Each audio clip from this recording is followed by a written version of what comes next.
goed. Ons sit lekker hier vanaand in die studio en ons wil eintlik net 'n bietjie 'n storie vertel uit agter ons splinternuwe liedjie wat ons binnekort gaan vrystel.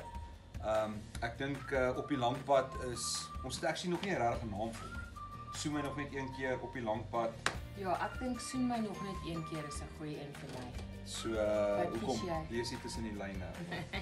So ja, nee, dis 'n liedjie wat ek seker omtrent so 3 of 4 jaar terug geskryf het. En hy het nie aan my gedink toe hy dit geskryf het nie, want hy kon my nog nooit op 'n bicycle gelift het. Weet jy ooit nog hoe om fiets te ry? Ek doen ja, en ons is baie opgewonde om hierdie liedjie vry te stel en ons sit vanaand hier in Merge Studios in 3 riviere vereniging en ons rekord die vocals. Wat is so snaaks? Ek gedink dit gaan Victoria wees of wat?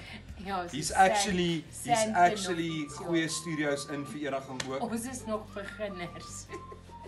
So ons sal dit uitkat. 'n Baie goeie studio. Kom ons stel dit eerder so.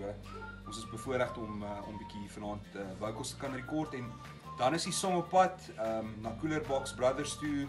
Tertius Human, hy gaan vir ons die finale vermenging en mastering op die liedjie doen en ons kan nie wag om die song met julle te deel nie. As jy al ooit 'n girlfriend of jou kerel op 'n dikwheel bicycle op 'n grond gaan. Jou kerel wil lift.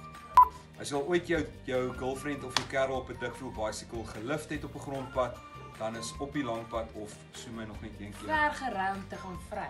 Dis eintlik, ja. Ja, dan is hierdie song vir jou. Kyk uit. Kyk uit, hy's op pad. Cheers.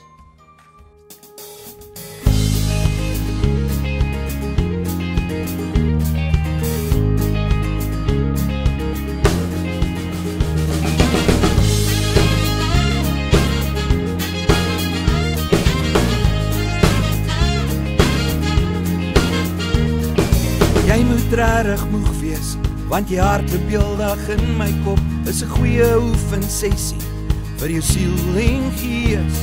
Maar dit maak nie regtig saak nie, want 'n stewel of 'n valley sal jou baie myle gee en jou vat waar jy wil wees. Watch the moon, hou my door. Op die lang pad voor die son sak aan ek jou met my debiel man.